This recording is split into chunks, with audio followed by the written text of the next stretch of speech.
Pessoal, boa noite. Queria saber se todos estão me ouvindo bem. Legal, bacana. A gente vai, cara, a gente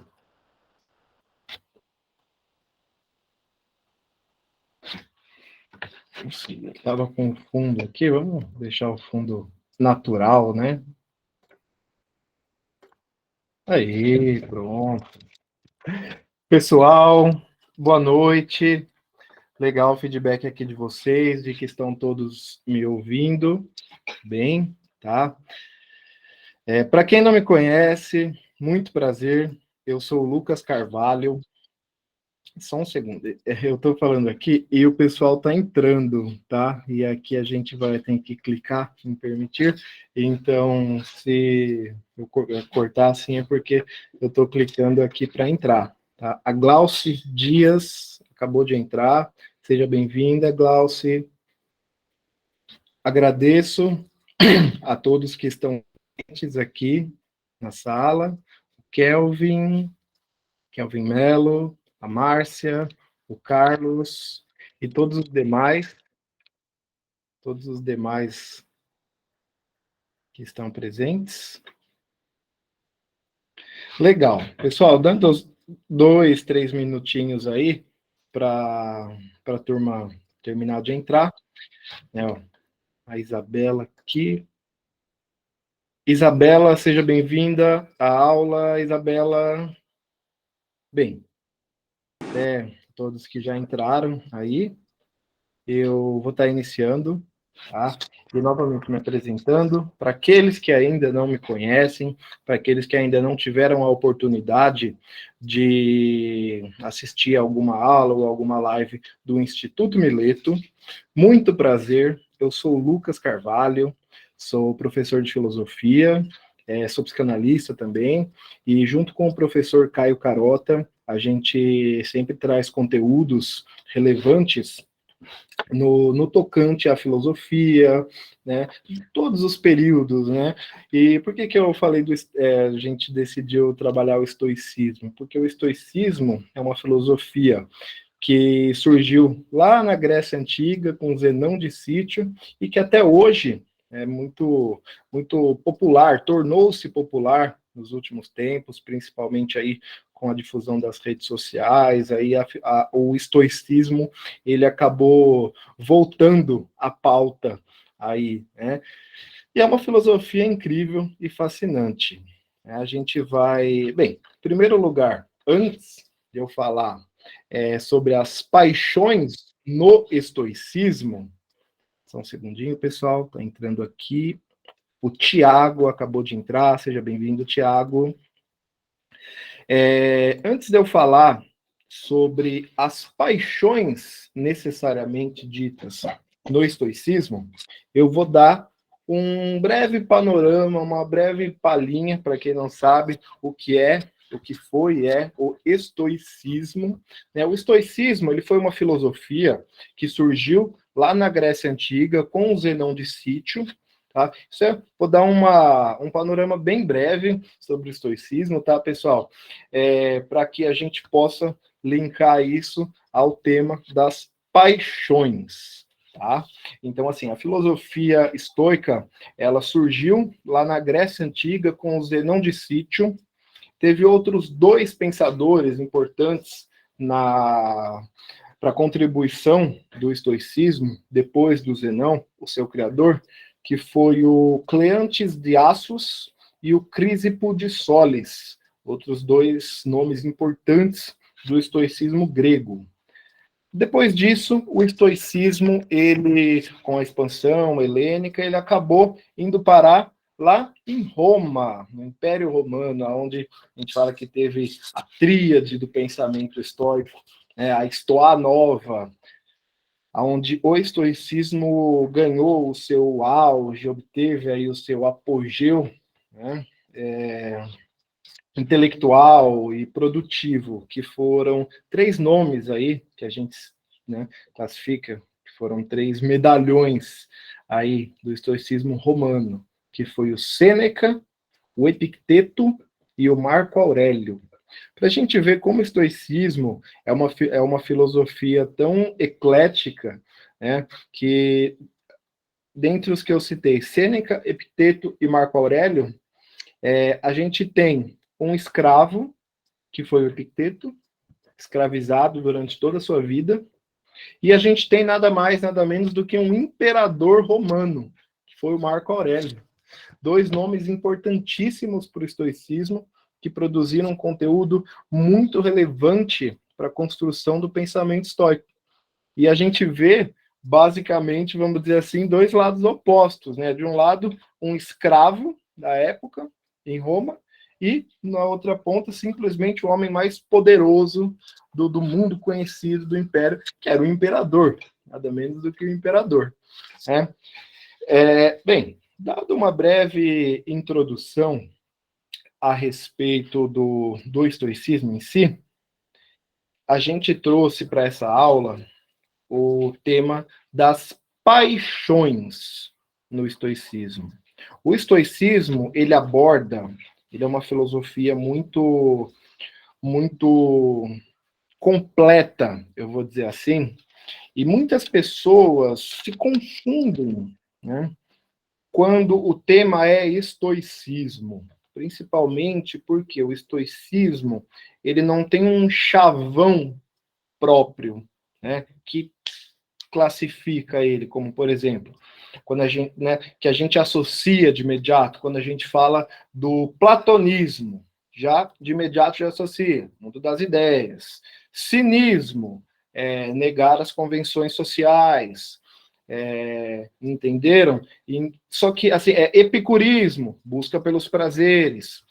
Só que o estoicismo, quando a gente fala estoicismo, pode ser, abre aspas, um pouco vago para certas pessoas, fica um pouco vago. Ah, legal, mas o que é o estoicismo? Né? Ele fala tanto, mas o que realmente que...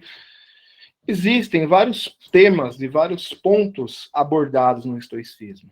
A questão da razão, a questão das virtudes, né? Existem as virtudes cardeais do estoicismo, né? Que não é o tema dessa aula, mas para quem se interessar, a gente pode estar trazendo depois também, as virtudes cardeais do estoicismo e as paixões do estoicismo.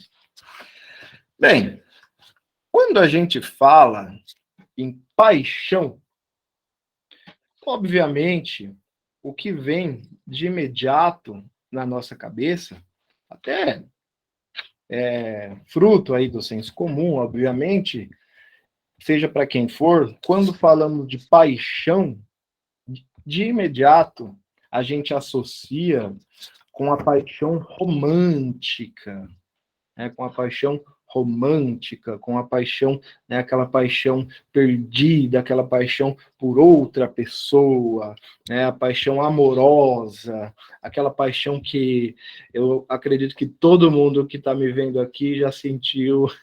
Quem falar que nunca sentiu aquela paixão fervorosa está mentindo. É aquela paixão que a gente, né, acorda pensando na pessoa, vai dormir pensando na pessoa, almoça pensando na pessoa, e já, isso quando a gente classifica, né, e é o que vem na nossa cabeça, quando a gente fala a palavra paixão, estar apaixonado. Né? No estoicismo, a gente não vai falar dessa paixão, ainda que seja uma paixão que também está relacionada, né, com o princípio do desejo, com o princípio do prazer, mas, assim, para o estoicismo, nem toda paixão é benéfica. Muito pelo contrário, a paixão em si, ela é nada mais, nada menos do que o uso inadequado da razão. Olhem só, o uso inadequado da razão. Eu acredito que todo mundo também já tenha visto meme, desenho de um coraçãozinho e de um cérebro, né? Aí tá o cérebro e o coraçãozinho brigando, que um briga com o outro, um tá sempre em discussão com o outro.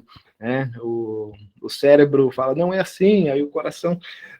Então, é aquela eterna... É até um questionamento filosófico, propriamente dito, né? Razão ou emoção?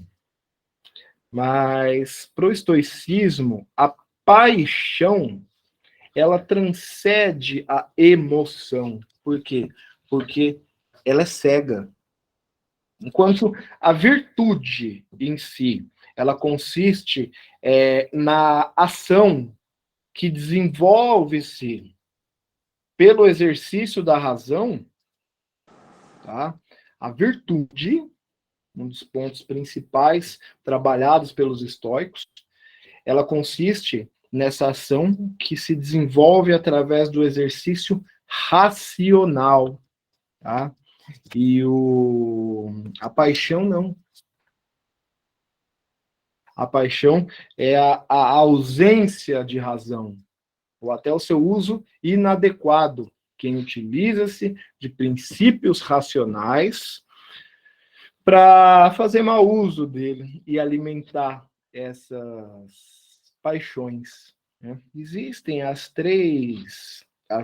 quatro, perdão, paixões, que a gente fala que são as paixões cardeais dos sentimentos, que é o que os estoicos abordam, que são essas, como eu disse no início, né? Quando a gente associa paixão com coisa boa, para o estoicismo não é assim. Né?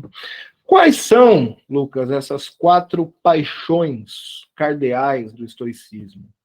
Quando a gente fala dessas quatro paixões, que é o que está no material de apoio que a gente disponibilizou lá no grupo do WhatsApp, e é o que a gente vai abordar aqui hoje nessa aula, a gente está falando da dor, tá? A dor, o medo, o prazer e o desejo.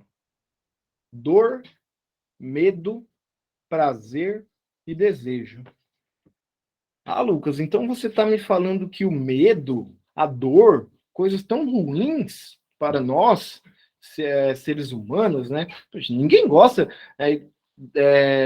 exceto masoquistas ou sadomasoquistas, ninguém gosta de sentir dor. Medo, então, pior ainda, é uma sensação que, né, que é repugnante para nós. Então você está me falando que o medo, uma coisa tão que nós, pessoas, seres humanos, racionais, o medo, aquilo que a gente tanto repudia, é uma paixão? Exatamente. O medo, a dor, o prazer e o desejo. Essas são paixões no estoicismo, que é o que a gente vai abordar aqui, tá? Eu vou, como muito bem informado, disponibilizado para vocês lá no Instagram ou no grupo, né? Esse curso, ele será composto de 2 aulas. Só um segundinho, pessoal. O João acabou de entrar aqui, seja bem-vindo, João. Esse curso ele será composto de 2 aulas, né? Onde eu vou abordar essas 4 paixões: a dor, o medo, o prazer e o desejo. Mas eu vou fazer ele de modo intercalado, tá? Hoje eu vou falar sobre a dor e o prazer, e na aula 2 eu vou falar sobre o medo e o desejo. Para não ficar, nossa, a aula 1 foi mórbida, ou sentimentos bons só na aula 2, não, eu vou intercalar. Então hoje eu vou falar sobre a dor e o prazer, né? Filosoficamente, até a gente pode questionar: é possível sentir prazer na dor, tanto fisicamente quanto emocionalmente? Bem, fisicamente, a própria a ciência, né, define, igual como eu dei o exemplo de masoquistas, né, sadomasoquistas, que são o quê? Aquelas pessoas que sentem prazer na dor. Mas, para a maioria, para a grande maioria das pessoas, a dor, ninguém sente prazer na dor. Né? Ninguém sente prazer, pelo menos na própria dor. Então, esse primeiro princípio, tá, desses dois sentimentos que eu vou trabalhar com vocês durante essa aula, que é o princípio da dor e o princípio do prazer, tá? Mas voltando lá ainda ao tema do curso de paixão, dessas paixões no estoicismo. Paixão, a própria etimologia da palavra paixão é um termo que deriva do grego patos, né? Que significa aquilo que se sofre, né? Ou seja, uma doença, né? Que deu origem ao termo patologia. O que é uma patologia? Uma doença. Né? Para a medicina, patologia, um transtorno, uma doença. E a mesma palavra, a mesma raiz, patos, do grego, que deu origem à paixão. Né? Então, olha só, paixão está etimologicamente ligado aí, segundo os gregos, a uma doença, a um mal, né? Essa definição, né, da paixão como uma modificação corporal aí que a gente sofre devido a uma ação exterior, porque toda paixão é ocasionada de uma ação exterior, de um objeto exterior, né? No estoicismo mesmo, falando, né? Ou seja, a paixão, o Descartes tem uma obra fantástica que é As Paixões da Alma, e um outro livro também, de um filósofo um pouco menos conhecido, mais contemporâneo, que eu acredito que alguns já tenham ouvido falar, que é o francês Roland Barthes, que o Barthes ele tem uma obra que é o Fragmentos de um Discurso Amoroso, né? E nessa obra ele fala justamente isso, né? Que essa sensação de paixão, ela sempre tem um objeto, né? Ainda que esse objeto seja oculto. Então, a paixão do ser, quando eu digo paixão, novamente, a gente não deve confundir com a paixão romântica, tá, pessoal? Com aquela paixão doce, aquela paixão com cheiro de baunilha, aquela paixão maravilhosa que todo mundo já sentiu ou sente, né? Não, por estoicismo, a paixão, ela dói, ela é um pouco mais, não, ela é totalmente desvirtuosa, tá, pessoal? Então, a paixão para o estoicismo, ela é o oposto da virtude. Por quê? Porque ela é decorrente do mau uso da razão. Né?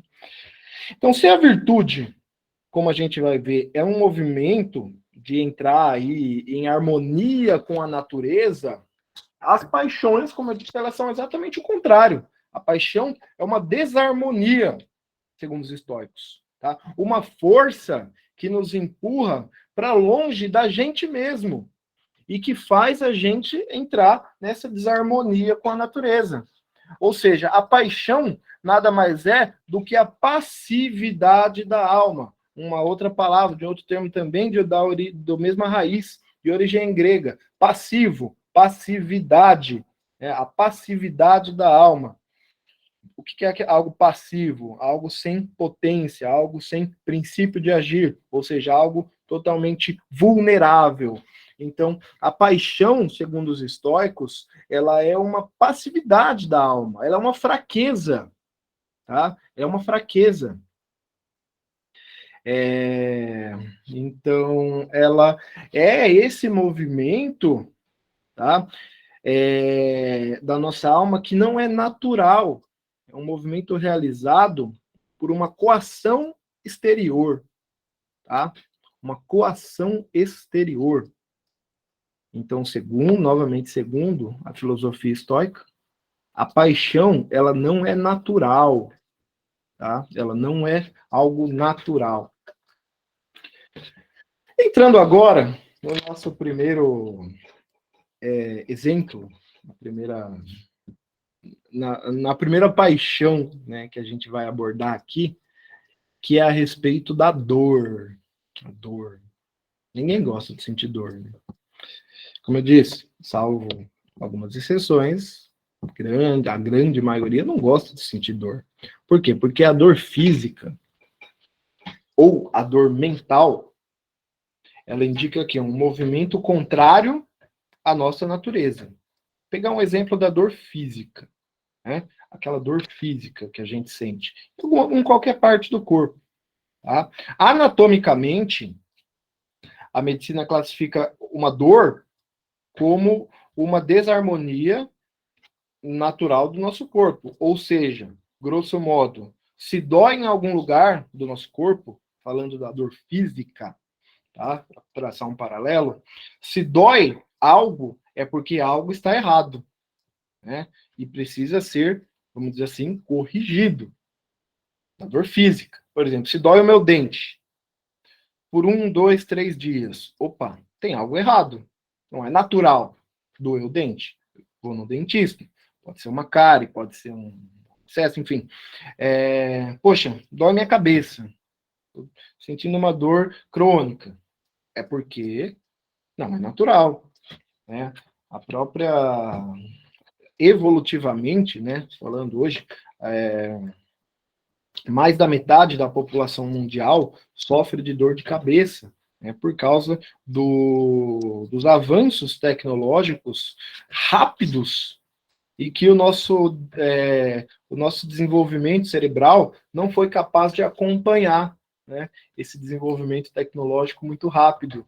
Então, a evolução, como muitos sabem, ela é demorada. Quando a gente fala em evolução, né, Darwin, a evolução, perdão, a evolução ela é coisa de milhões de anos, de uma pequena evolução para outra evolução, né?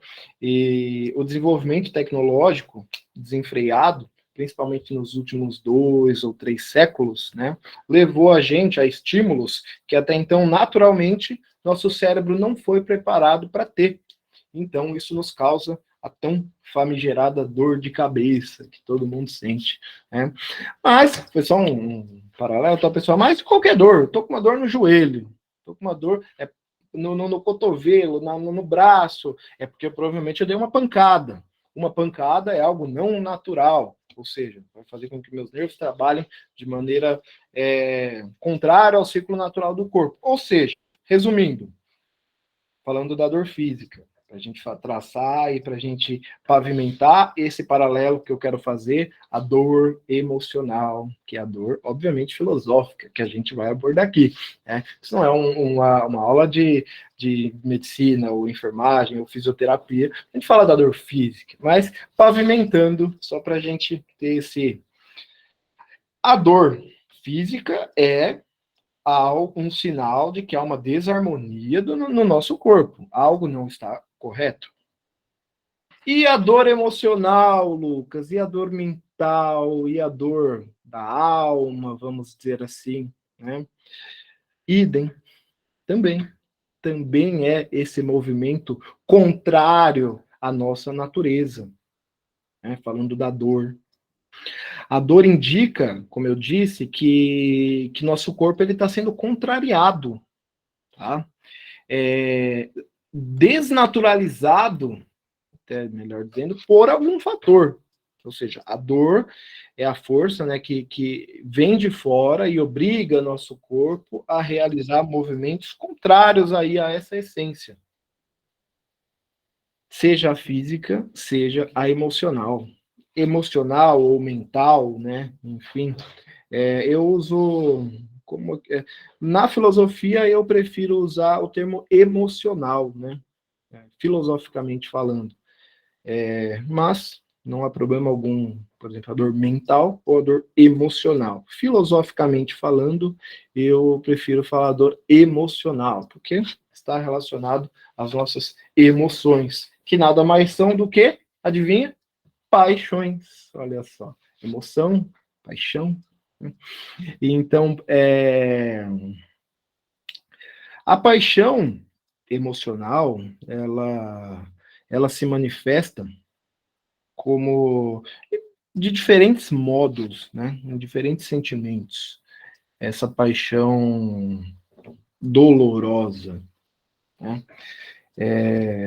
Por exemplo, eu estou aqui, inveja, ciúme, desgosto, sofrimento, confusão, aflição, enfim, várias coisas que nos causam dissabor, né? Esses dissabores do cotidiano, os dissabores da vida, né? E isso, obviamente, nos causa dor, né? Nos causa dor. Esses dissabores da vida nos causa dor. Por exemplo, dando um exemplo aqui, eu ia dar um exemplo conjugal, mas não porque eu quero dissociar a paixão necessariamente no amoroso, mas vou dar um outro exemplo. No trabalho, né, a gente tem um trabalho, né, que é o nosso... A gente gosta muito do trabalho, é bem remunerado, enfim. E... Só um segundinho, pessoal. Eu tô o William aqui. Isso, desculpa, tá, pessoal? Aqui, ao mesmo tempo em que eu estou gravando aqui, eu também estou controlando a gravação pelo Meet. William, seja bem-vindo, William. Bem-vindo à sala. Tá? Só um recadinho, tá? William, ou até quem acessar depois, todo o conteúdo da aula ele está sendo gravado, tá? E será disponibilizado o conteúdo integral depois para quem não conseguiu assistir, para quem perdeu alguma parte, ou até para quem quiser assistir de novo, tá bom? Então, bem-vindo, William, e retomando o raciocínio, tá? Quando eu dei aquele exemplo de uma pessoa que tem um emprego, né, que ela classifica como um emprego bom, um emprego dos sonhos, que ela se dá muito bem com todo mundo, é bem remunerada, enfim. E aí, de uma hora para outra, ela é mandada embora, né? Ela é mandada embora. O que isso vai causar nela? Vai causar inúmeros sentimentos, inúmeras emoções. Vai causar um desgosto, talvez, né? Pelo fato de, não foi reconhecido. Vai causar sofrimento, vai causar aflição, né? Financeiramente falando, ai meu Deus, e agora? Como que eu vou pagar minhas contas, meu aluguel, meu financiamento, meu mercado, enfim. Então, um exemplo, tá, de como essas causas externas nos causam esses sentimentos de dor, né, confusão, aflição, desgosto, enfim, vários. E a dor, novamente reforçando o que eu disse, a dor carrega o ser humano para longe da sua essência, tá? A dor nos carrega para longe da nossa essência. Ou seja, ela faz a gente ser aquilo que a gente não é. Por quê? Porque a dor é algo que nos tortura. A dor é esse movimento contrário à nossa natureza, tá? Então,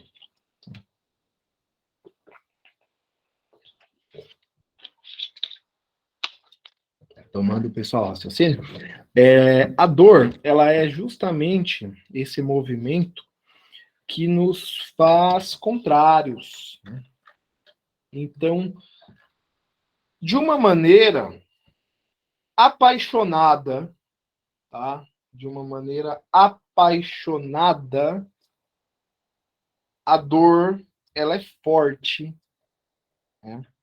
Ela é talvez uma das sensações mais fortes que a gente pode ter, né? Humanamente falando, nem todo ser humano sofre dor, claro. Desculpa, nem todo ser humano sofre dor pelas mesmas coisas, tá? Pontuando o raciocínio. Nem tudo que causa dor para mim causa dor para você, ou vice-versa. Algo que pode causar dor para mim e para você não causa dor para o fulano, ou que causa dor para ele, enfim. Né? Então, é muito característico quando a gente fala da personalidade de cada um. Né? Não existe uma tabela, né, uma planilha, uma tabela, com tudo escrito, o que nos causa dor. É isso.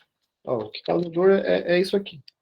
Não existe uma catalogação de coisas, causas, circunstâncias ou eventos que nos causa dor.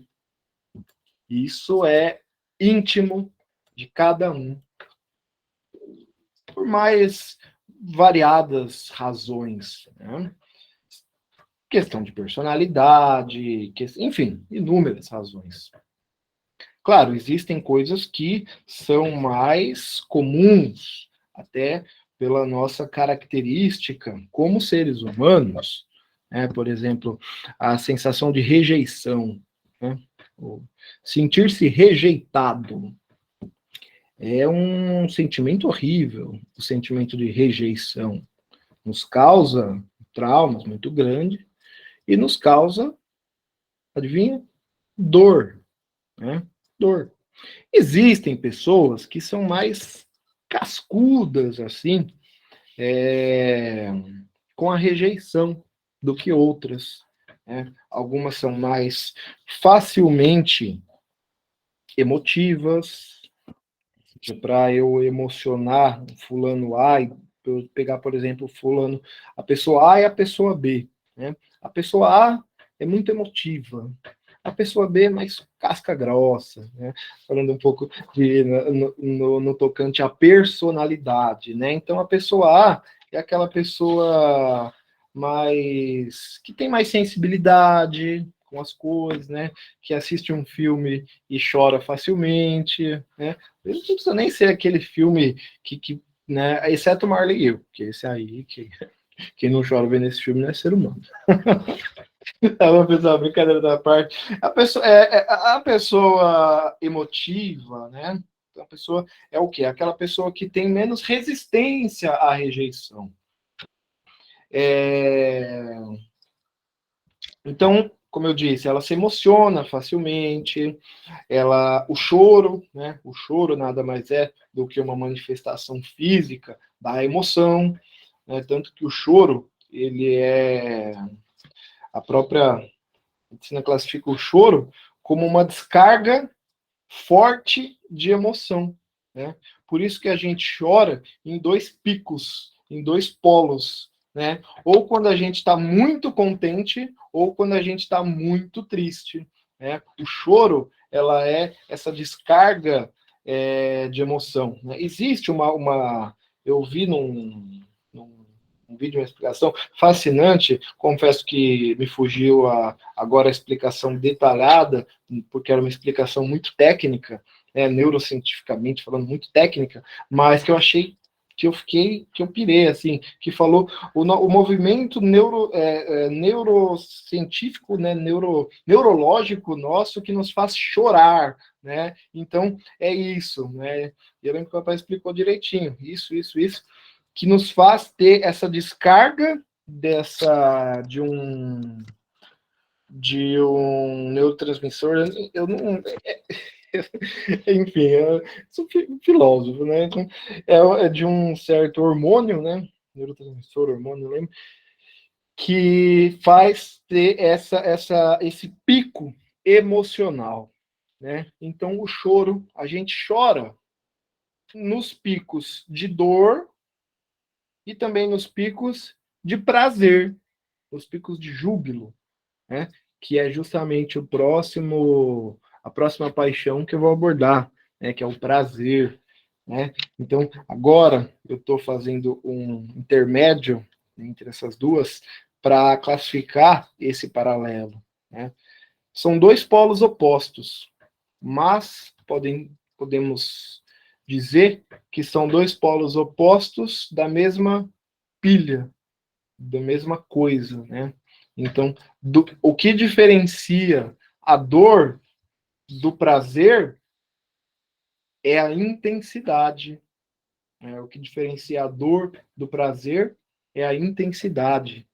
O choro, como eu disse, manifestado nisso, né? A pessoa chora ou quando ela tem uma descarga muito alta é, de prazer, de júbilo, né? Por exemplo, quem não, quem eu acredito que todo mundo já viu, por exemplo, alguns programas de televisão, né, que o apresentador vai lá e presenteia a família com uma reforma de uma casa, equipamentos eletrônicos, eletrodomésticos novos, né, e a pessoa cai em choro, né? A pessoa está triste? Não, ela está muito contente, ela está sentindo muita realização, muito prazer. Então, ela chora, né?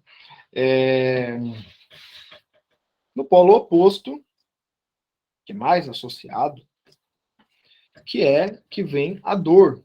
Né? Por exemplo, a gente pode estar bem, a gente pode estar se sentindo com uma sensação enorme de prazer, independentemente, por exemplo, a gente está num show, numa balada, ou numa festa, enfim.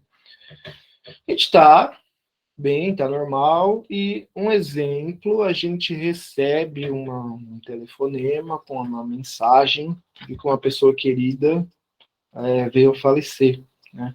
Uma pessoa que a gente não está esperando, não estava doente nem nada, ou até que estava, mas enfim, a surpresa ainda é mais, tá, pessoal? Ilustrando, tá? Um cenário trágico, né? Ilustrando esse cenário trágico para despertar o nosso raciocínio filosófico da dor em talvez, né, um dos seus pontos mais angustiantes e mais fortes, que é, por exemplo, a perda de um ente querido, de um familiar. Né? Não existe um aparelho, né, que mede a intensidade de uma dor emocional. Né? Existem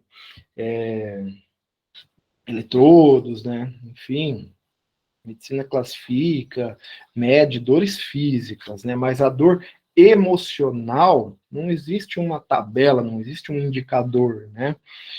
Dizem que a pior dor que um ser humano pode sentir é a perda de um filho, tá? Eu nunca senti essa dor, não tenho filhos, né?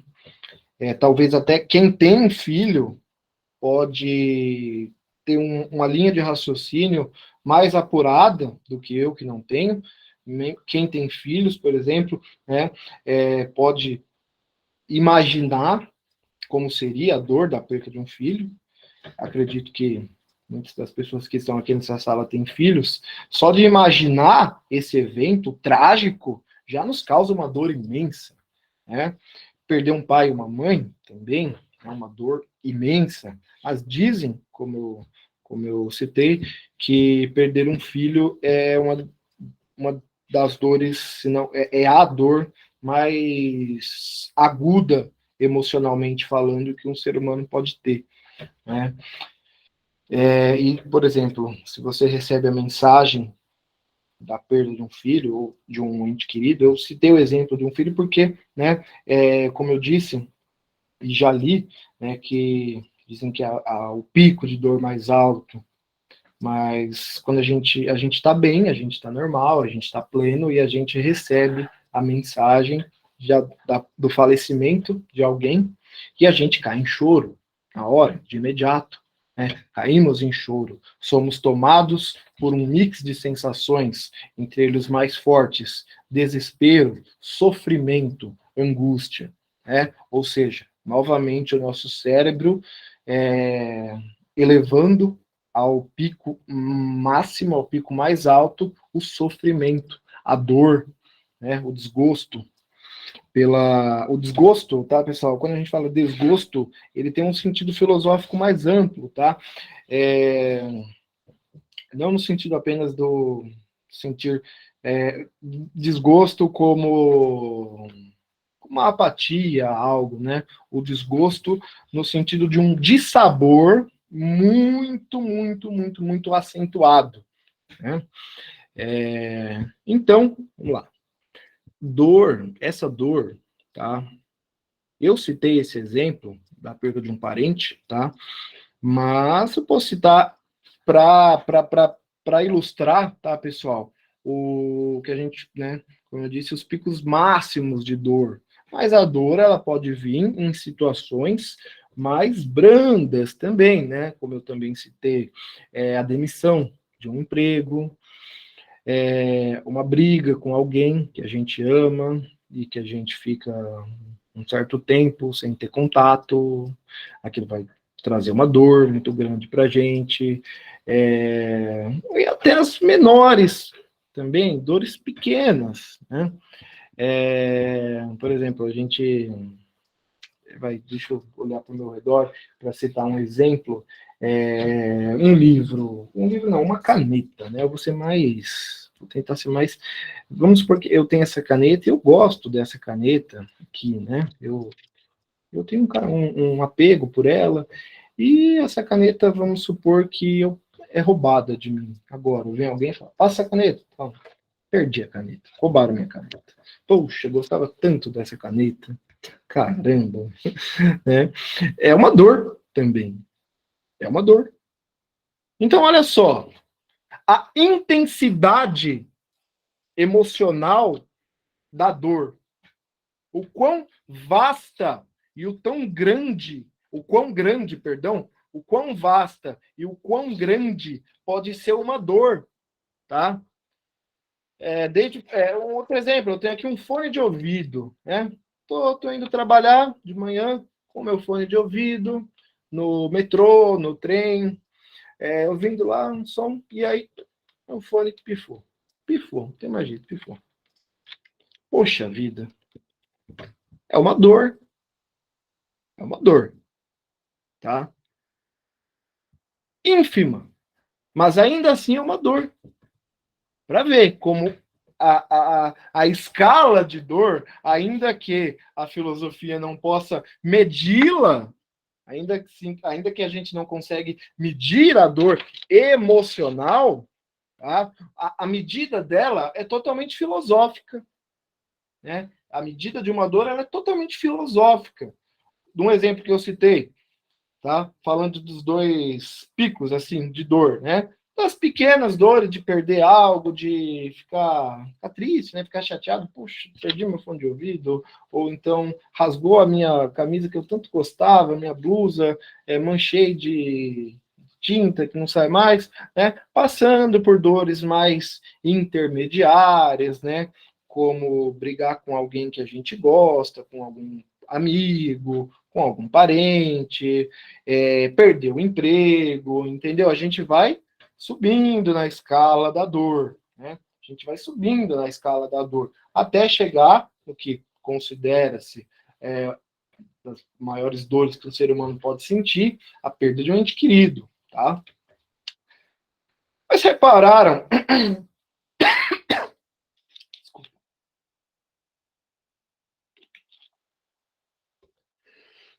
Desculpa, pessoal. Retomando aqui, a gente fica muito tempo sem beber água.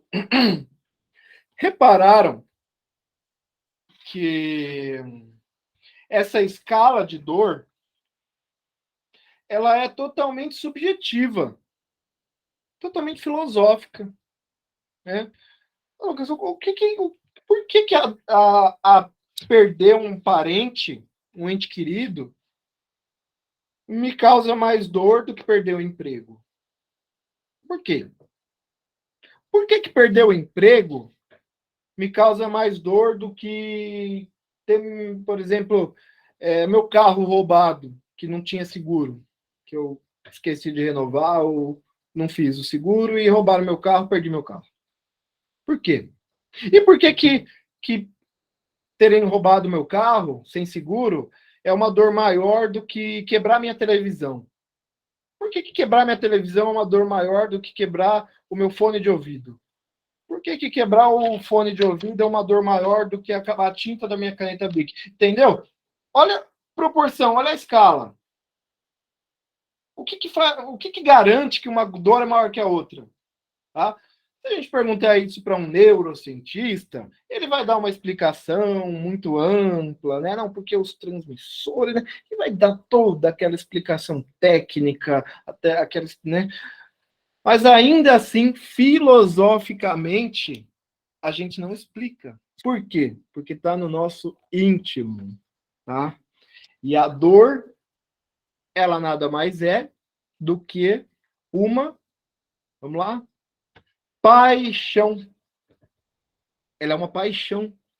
Por quê? Quem se recorda do que eu disse bem no início, talvez até uma das primeiras coisas que eu disse no curso, a paixão, ela é o oposto da razão. E quando nos deparamos com esses sentimentos que nos causam dor, nós estamos. A dor é o oposto, perdão, só retomando, que eu me confundi no pensamento. A paixão, ela é oposta à razão. E toda dor, ela é irracional. Irracional. Ninguém raciocina na dor. Ninguém raciocina, por isso que eu disse, a escala da dor, que ela vai desde da perda de um ente querido até eu ter quebrado meu fone de ouvido. Essa escala é totalmente filosófica, ou seja, totalmente fora das nossas cognições matemáticas, né? Não existe uma escala oficial da medida de uma dor emocional, de um desamparo, de um desespero, de uma angústia, né? Não existe. Ela é totalmente apaixonada.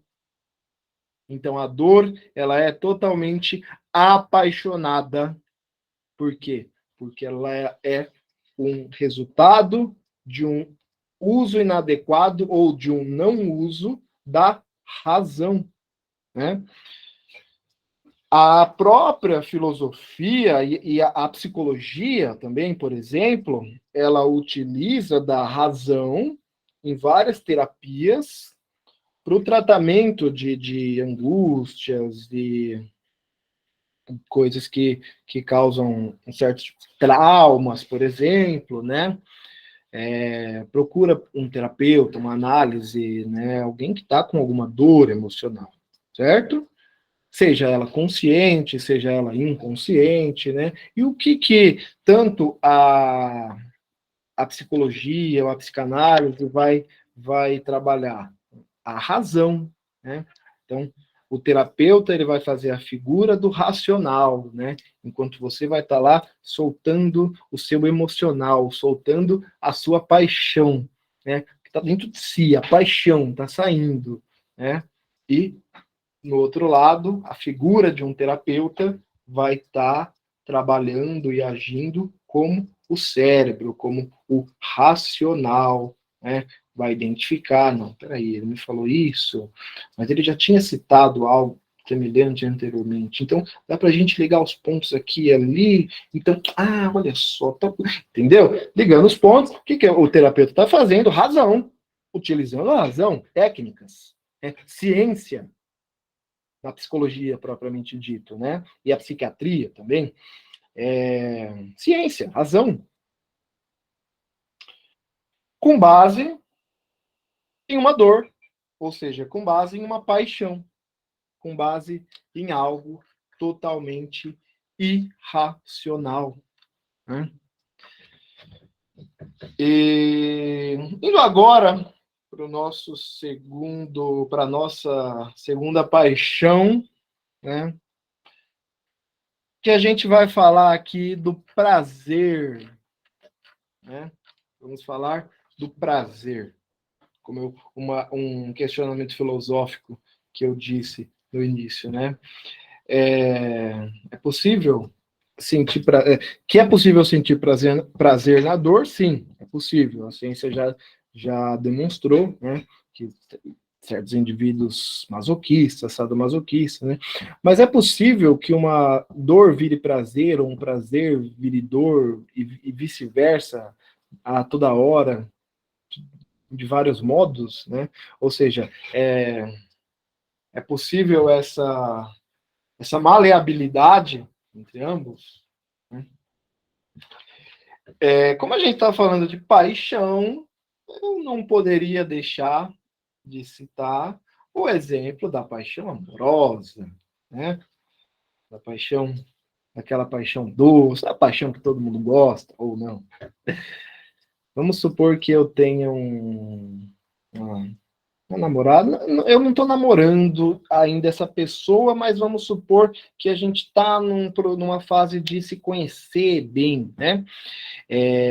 Então, eu estou conhecendo a pessoa e a gente já saiu, já nos encontramos, né, para um lanche, um jantar, e a gente está naquela, né, aquela fase do... Todo mundo já passou por isso, eu acredito, né? Do bom dia no WhatsApp, né? Quando você dormiu, tô indo almoçar, parará, parará, chega à noite, conversa um pouquinho mais, e aí conversa sobre série, né? E aí a pessoa fala que gosta de uma série, e aí você nunca assistiu aquela série, mas você fala que gosta também, e você vai procurar no Google sobre aquela série, das coisas que acontecem, vai falar que gosta também, e aí depois, boa noite, durma bem, né? Parará, tudo aquele, né? Poxa, o que está aflorando dentro de mim? A paixão também, né? Aí sim eu estou falando da paixão romântica, mas essa paixão romântica, ela está carregada de outras pequenas paixões, ou seja, de outros sentimentos. Por exemplo, admiração, amparo, podemos estar vários, admiração, amparo, apego, enfim. Que são sentimentos que nos trazem um prazer, né? Um prazer, prazer. E eu conversando com aquela pessoa, né? Poxa, tá me dando o quê? Um prazer.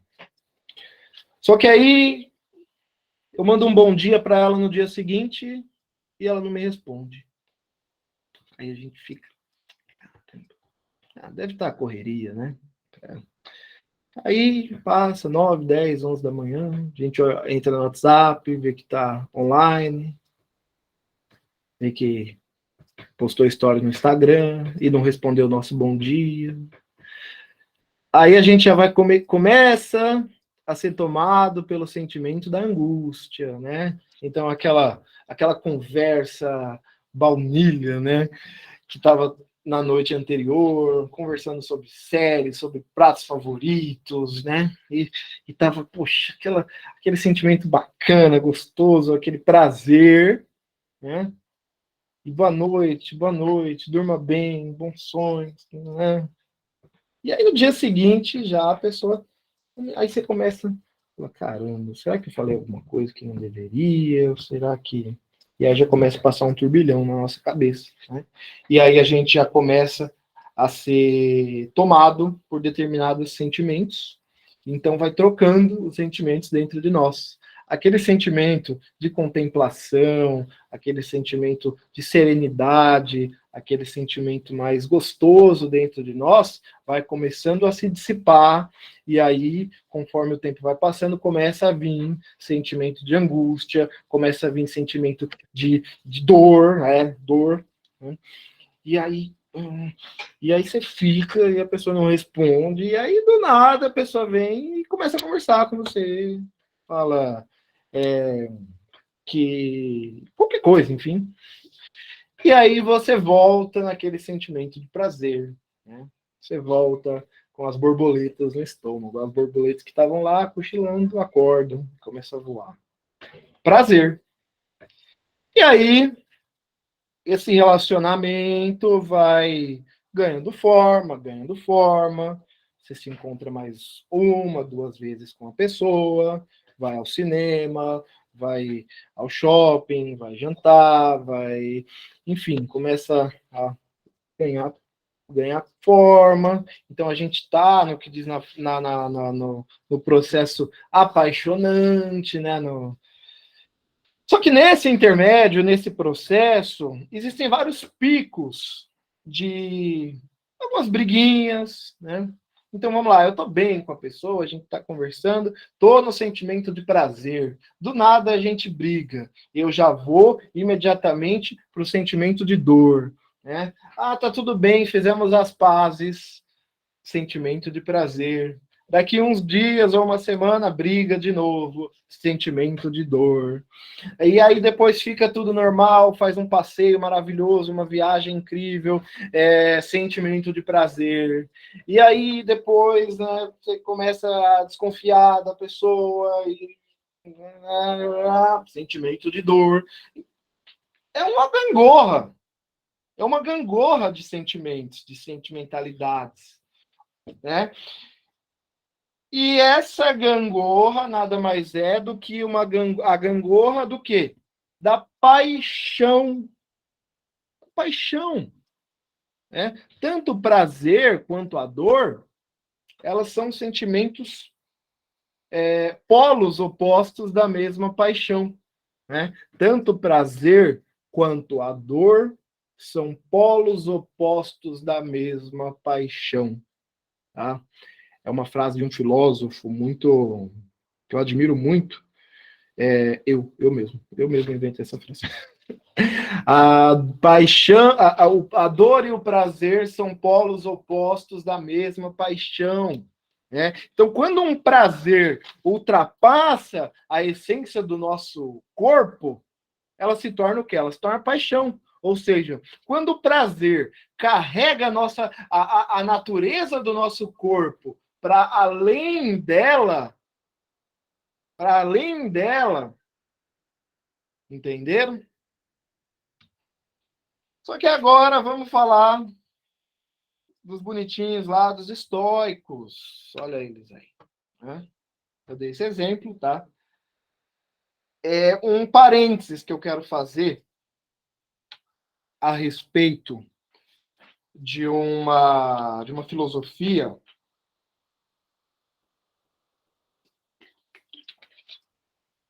muitos acreditam que já tenham ouvido falar, que é o hedonismo. Né? Existe o epicurismo, o hedonismo, né? Ainda que o epicurismo ele também é uma busca pelas paixões, só que muita gente confunde, né? Porque o Epicuro, ele em nenhum momento ele pregava, vamos dizer assim, o desejo do prazer irracional, né? O do prazer a todo custo. O Epicuro não pregava isso, falando do epicurismo, tá? Mas, assim, falando do hedonismo, que eu disse, acredito, né, que muitos de vocês que estão assistindo aqui a aula já tenham ouvido falar, ou saibam que é o hedonismo, né? Que, assim, não vou fazer uma explicação detalhada, senão a gente vai, né, tomar muito tempo da aula. Para quem quiser, eu posso falar no Instagram um pouco melhor sobre hedonismo, né, que é muito interessante de se debater também. Mas, grosso modo, hedonismo, busca pelo prazer. Né? Tem quem se dá algumas literaturas aí, né, que o eu não sei se é o Clóvis de Barros Filho, Pondé, que ele chama de literaturas de aeroporto, né? Alguns movimentos chamados movimentos neo-hedonismos, né? Ou seja, os novos hedonistas. A gente não está mais falando dos hedonistas greco-romanos, falando de novos hedonistas, aqueles que buscam o prazer a todo custo. Né? O que é o prazer? Prazer desmedido, prazer desenfreado, né? Aquele que fala só se vive uma vez e vou meter o louco mesmo nesse fim de semana, ou até durante a semana, e vão beber, vão torrar na grana, em bebida, droga, sexo, e vambora, né? É o hedonismo. Né? Nós somos hedonistas. Vamos viver, só se vive uma vez. Não sei se amanhã eu vou estar vivo, né? Muitas pessoas pregam isso. Então, isso seria grosso modo, esse neo-hedonismo, né? Eu falo neo-hedonismo, está num neologismo mesmo, né? Porque a filosofia hedonista, ela tem nuances muito mais completas e complexas que, se a gente for abordar aqui nessa aula, vai tomar muito tempo. Mas entende-se hedonismo, grosso modo, como a busca pelo prazer, né? Pelo prazer. Só que os estoicos, eles se opõem ao hedonismo. Tá? Os estoicos se opõem ao hedonismo. Entenderam? O prazer, ele não pode, em hipótese alguma, tá? Em hipótese alguma, tornar-se maior do que a razão, do que a nossa tendência. O que é tendência? Classifica-se por tendência, né? Algo que tendemos a fazer. Tendência que eu digo de nós, tá? Nossas tendências, nossa racionalidade. Então, os estoicos, eles se opõem de maneira muito ferrenha, né, ao hedonismo. O Sêneca, principalmente, é talvez o mais ferrenho crítico aí do hedonismo, né? Então, o prazer excessivo, tá? Abrindo um outro parênteses, um parênteses dentro do parênteses, não lembro da matemática, conchete, parênteses, chaves, um dentro do outro. Abrindo um parênteses dentro do parênteses, né? Os estoicos, eles não falam que a gente não deve sentir prazer. Não, muito pelo contrário. Eles falam que o prazer deve estar presente em toda a nossa vida, em todo o nosso dia. Desde nos levantarmos até nos deitarmos. A gente deve estar dotado de prazer, só que não o prazer irracional, não o prazer desmedido, não o prazer, entenderam? Desse modo hedonista, não o prazer irresponsável, mas o prazer virtuoso, né? Por isso confunde-se, quando a gente fala hedonistas, busca pelo prazer, mas é esse prazer irracional, esse prazer, como eu disse, das bebida, droga, sexo e balada, e na quinta, na sexta, no sábado, no domingo, e depois na segunda de novo, e vambora.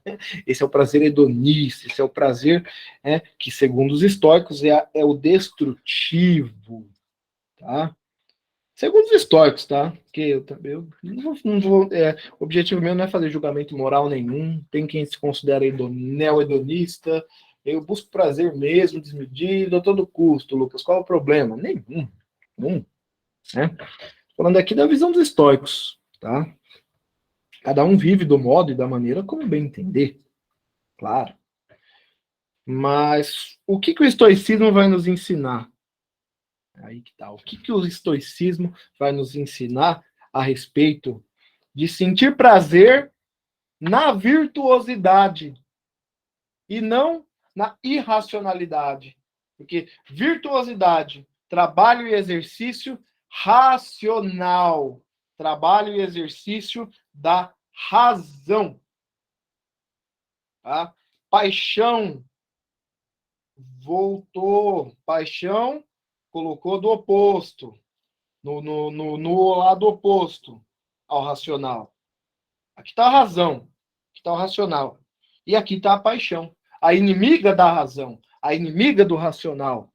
Existe o prazer apaixonado, que é esse prazer inimigo do prazer racional, né? Que é justamente o hedonismo.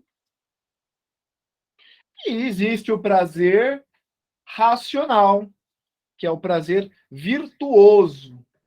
O que seria a virtuosidade estoica? Agir de acordo com a razão, por exemplo. Eu senti prazer em ler um livro, eu senti prazer em estar com a família, né? São prazeres também. Tá? O que é mais prazeroso, Lucas?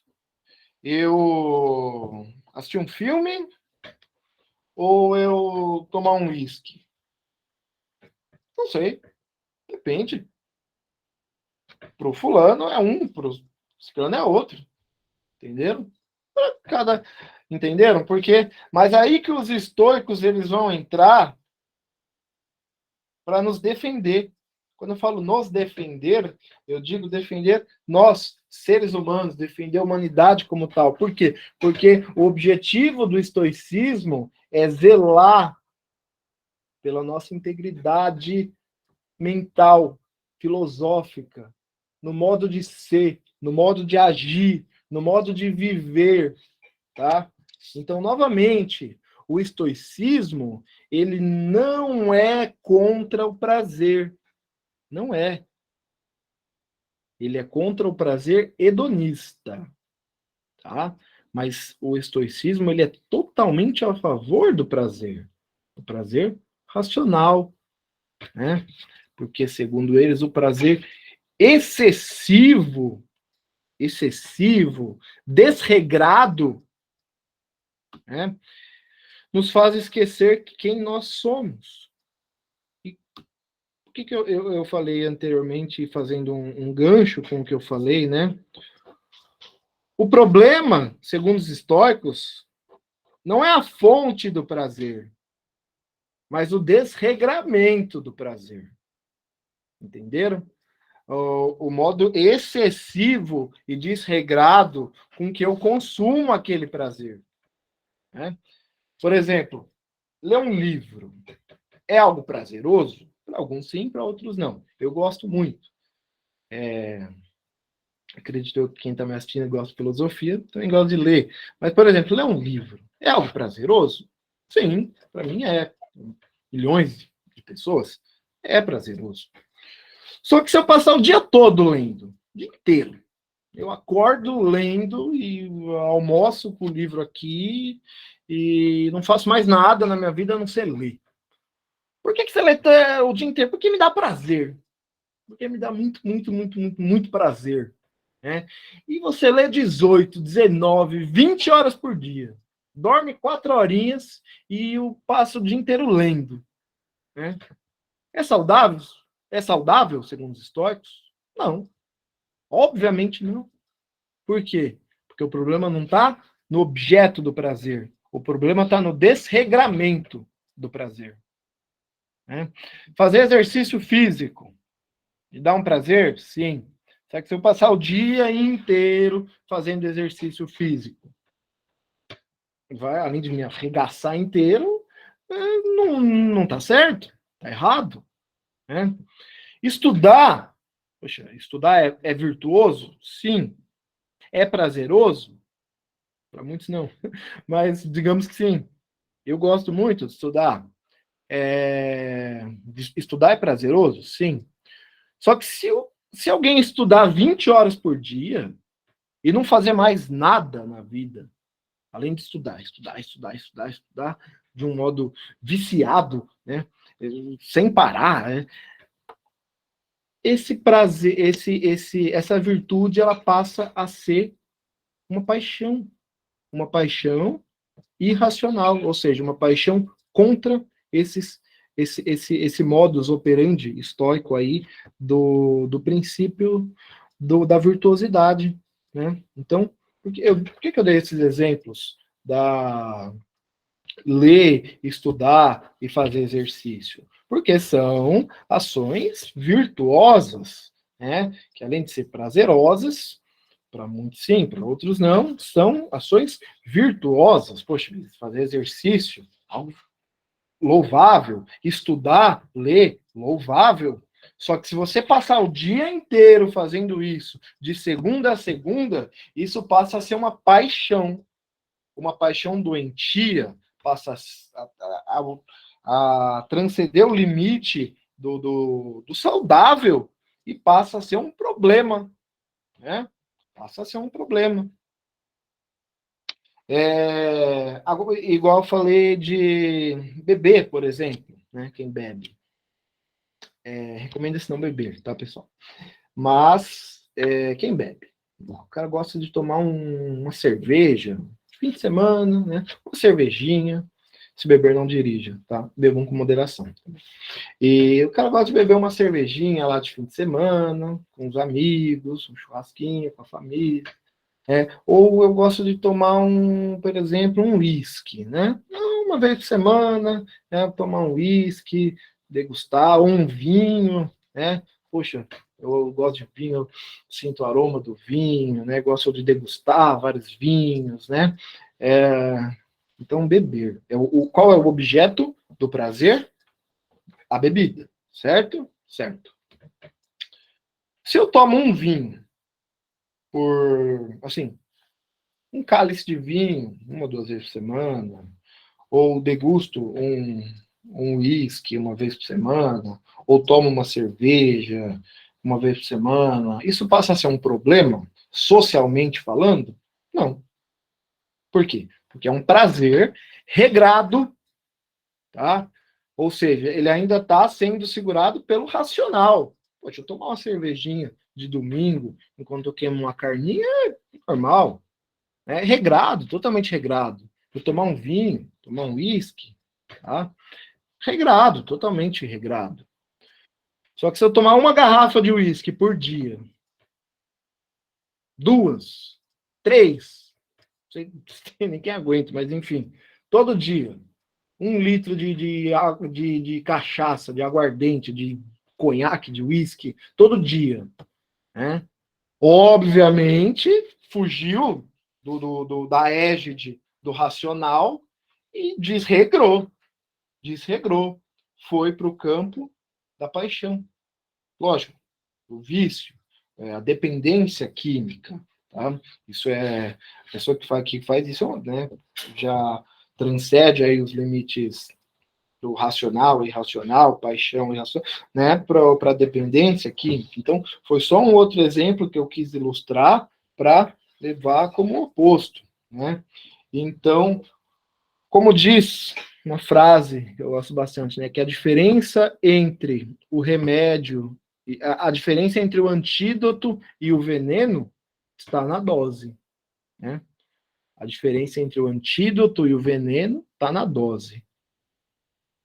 A gente pega um remédio aí. Poxa, hoje eu tô com uma dor muito grande, nossa, uma dor nas costas, não aguento nem ficar em pé. Eu vou tomar um Dorflex. Poxa, me relaxou minhas costas, curou minha dor, vou dormir tranquilo. Foi um antídoto. Só que agora, se eu chegar e tomar 50 Dorflex, eu vou morrer, porque vai ser um veneno, né? Então, a diferença entre o antídoto e o veneno é a dose. E é justamente isso que os estoicos diziam, não nessas palavras, mas num apanhado geral, né? É justamente isso que diziam os estoicos, tá? A diferença está na intensidade, tá? Intensidade, relação, dor, prazer, uma escala, intensidade do mesmo modus operandi, vou dizer assim, da vida como um todo, né? Algo me foge da razão, vira uma paixão. Paixão é ruim, segundo os estoicos, porque ela é inimiga do nosso racional. Tá bom, pessoal? Na próxima aula, quero abrir um espacinho aí para quem quiser fazer algum comentário, alguma perguntinha, para quem quiser pontuar algo. E na próxima aula eu vou abordar outras 2 paixões aí, que o estoicismo muito bate também, que é o medo e o desejo, né? Então, é o que espero vocês na segunda aula. Vamos falar sobre o medo e sobre o desejo.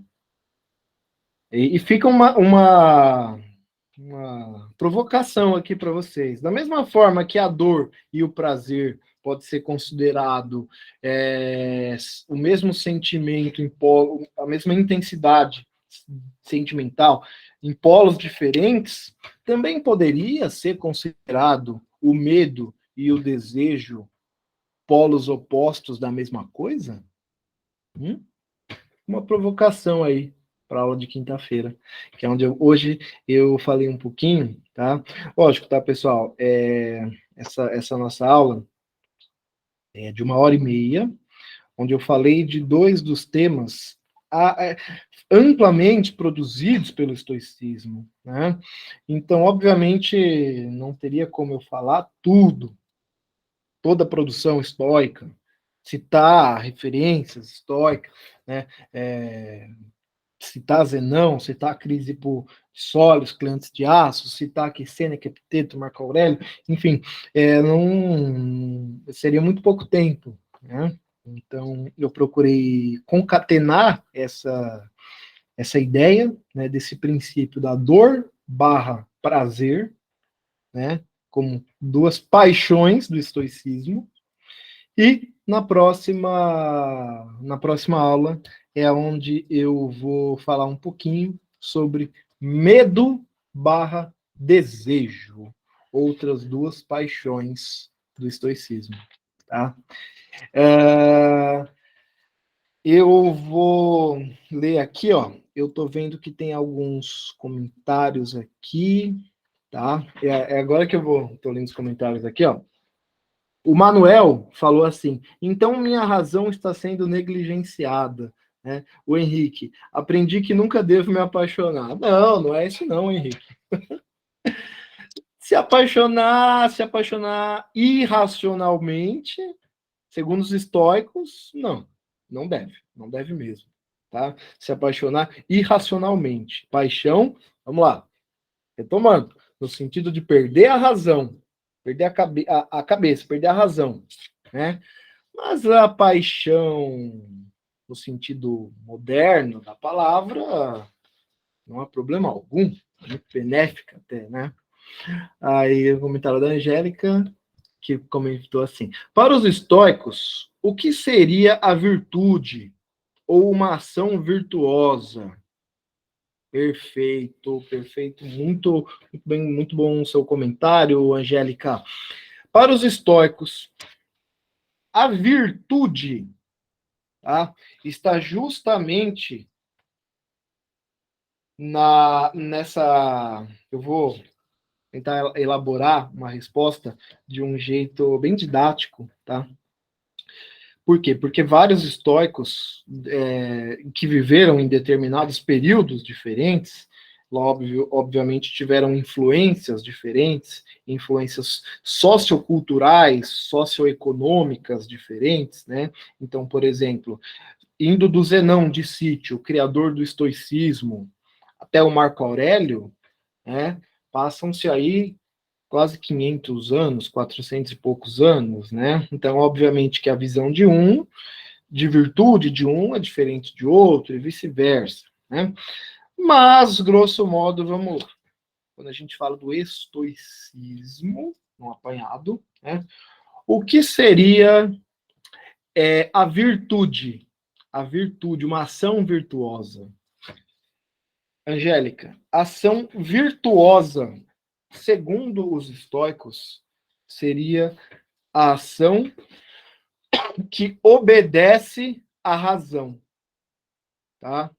A ação que obedece à nossa razão. Ou seja, a razão que não foge, a ação, desculpa, que não foge da nossa razão. O que é a razão? Aquilo que a gente tem o controle, aquilo que está nas nossas mãos. Ter o controle não significa dominar, mas significa saber como agir, tá? Ou seja, eu tenho controle de um determinado. Eu tenho um controle dos meus impulsos, eu tenho um controle dos meus instintos, por exemplo. Né? É um controle racional, segundo os estoicos. Né? Então, eu tenho aquilo na luz e na seara da minha razão. Por quê? Porque eu domino aquilo. Eu domino no sentido de eu mando naquilo, eu sei lidar com aquilo, né? Ou seja, meu impulso, vai, está vários, meu sentimento, minha angústia, minha sociabilidade, minha oratória, a administração dos meus prazeres, né? ponto de vista que eu tenho a respeito da sociedade, enfim, um emaranhado, um apanhado mesmo, né? A razão mantém aquilo no seu bojo, sabe a hora de usar e sabe a hora de não usar.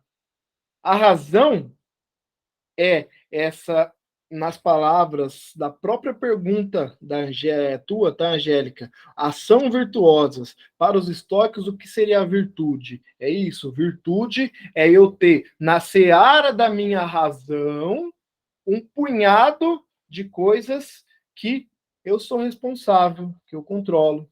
A minha serenidade, a minha relação com as pessoas, a minha relação com a sociedade, a minha relação, enfim, né? Eu tenho no meu bojo, então eu sei a hora de colocar a peça em jogo, sei a hora de retirar, sei a hora de avançar, sei a hora de recuar, entendeu? Eu sei como trabalhar aquilo, eu domino aquilo, né? Por exemplo, um piloto de avião, né? Um piloto de avião, ele deve ter como dizer, se os estoicos, se existisse avião, né, na época dos estoicos greco-romanos, né, o piloto, ele deve ser virtuoso naquilo que ele faz, né? Ele deve pilotar um avião, é uma ação virtuosa para o piloto. Por quê? Porque quando a gente vê a foto, né, do cockpit de um avião, e a gente vê tem 1 milhão de botão, né? E, tipo, para que serve isso? Para que serve aquilo? O piloto do avião, ele domina aquilo. Tá tudo na seara da razão dele, né? Então ele sabe que cada botãozinho, cada pequena alavanca, cada painelzinho daquele, né, daquele cockpit imenso do avião significa, ele sabe tudo daquilo, né? Porque ele está levando num voo 200, 300 vidas. Então ele domina aquilo.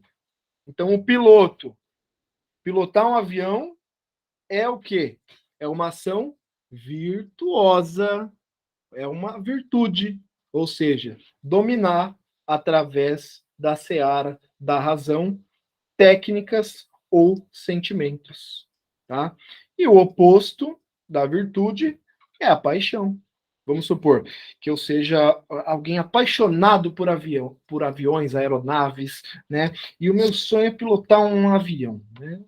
O meu sonho é pilotar um avião e eu quero muito aquilo, eu estou tomado por aquela paixão, estou tomado pela paixão, estou tomado pela fuga do racional, estou tomado totalmente pela paixão, aí eu vou lá e pego um avião no meio do voo para pilotar. Só que eu nunca entrei num cockpit de avião na minha vida.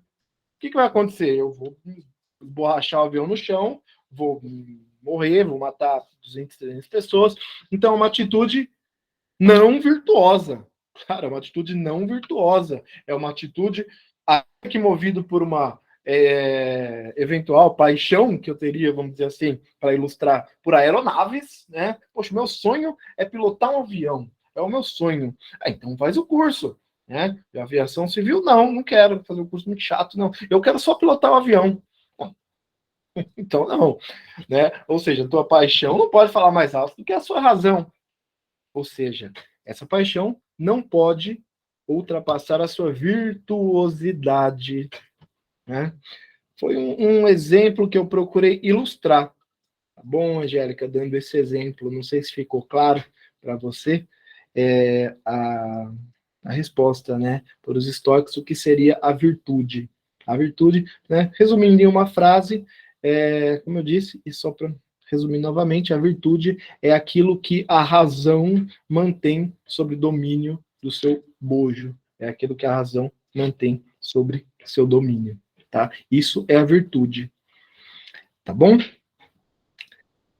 Se mais alguém quiser fazer algum apontamento, tá? Como eu disse, e reforçando o recadinho, tá bom, pessoal? Na quinta-feira, nós teremos a segunda aula aqui do curso Estoicismo, do curso As Paixões no Estoicismo. Estoicismo, acabei estoicismo. A gente vai ter a segunda aula do curso As Paixões no Estoicismo, tá? Na quinta-feira, dia 16, nesse mesmo horário, nesse mesmo canal, nessa mesma emissora, a gente vai ter a segunda aula, tá? Também iniciando às 7h30, das 7h30 às 9h, tá bom? Na quinta-feira. Então, já anota na agenda que quinta-feira, às 7h, vocês têm um compromisso aqui comigo, com o Instituto Mileto, tá bom? E também, tá? Para quem eu não posso estar falando para quem não está assistindo, porque não está assistindo, se não está assistindo. Então, mas assim, para quem não assistiu ao vivo, a aula vai ser gravada, tá? E até um recadinho também para quem está assistindo e quiser compartilhar, tá? Com os amigos, com a família, com o namorado, namorada, esposo, esposa, quem quiser compartilhar depois, a gente vai estar disponibilizando, né, o link da aula que vai ficar gravada para vocês poderem assistir quantas vezes quiser ou compartilhar para que os outros possam assistir, tá bom? Então, a aula vai ficar gravada e a gente vai mandar lá no grupo, depois que a gente subir as duas aulas para o Google Drive, a gente vai estar mandando o link do Drive lá no Google para vocês. O link do Drive do Google lá no grupo para vocês. Tá bom, pessoal? E aí, na segunda aula, eu vou dar os detalhes, né, a respeito da solicitação do certificado, que é bem tranquilo, é só mandar depois para a gente um e-mail, o nome RG, que a gente já emite o certificado, tá? Ressaltando que esse curso ele é totalmente gratuito, tá? As aulas, certificado, material, é um projeto aí do Instituto Mileto para estar compartilhando conhecimento com vocês e com o próprio nome do nosso instituto já diz, que é Instituto Mileto Educação Filosófica. Então, vamos compartilhar um pouco de filosofia, vamos filosofar um pouco, né? O mundo está muito carente de filosofia. Então, pessoal, muito obrigado mais uma vez, tá bom? Para qualquer coisa, pode dar um toque para a gente lá no WhatsApp. A gente vai ficando por aqui. Angélica, obrigado pelo comentário. Foi uma excelente aula, fico muito grato, gratidão imensa. Tá bom, Angélica? E a gente vai ficando por aqui. Tchau, tchau, pessoal. Até quinta-feira. Iron, muito obrigado.